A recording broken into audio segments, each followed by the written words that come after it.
Welcome to Luca and Miguel. Enjoy the video. You start by locking awake time and treating it like the non-negotiable anchor. Once done, set lights low 90 to 120 minutes before sleep to cue melatonin. Make sure to remove caffeine after 3 p.m. and avoid alcohol within 4 hours of bed because they fragment deep sleep.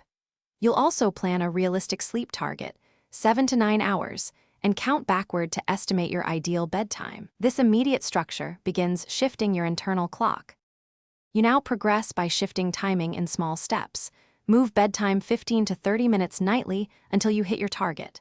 Meanwhile, get 10 to 30 minutes of bright morning sunlight within the first hour of waking because light resets your circadian pacemaker. Exercise daily, but schedule it earlier. Intense workouts close to bedtime can raise body temperature and delay sleep.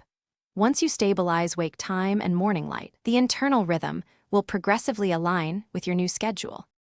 You finish by consolidating a consistent pre-sleep routine of 20 to 40 minutes, low light, calming activities, and predictable cues so your brain learns to wind down. Make the room cool, around 18 to 20 degrees, and remove screens at least 60 minutes before bed to cut blue light.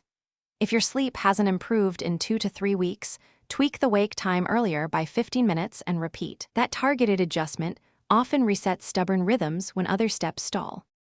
Thanks for watching and please subscribe. It's the best investment you'll ever make.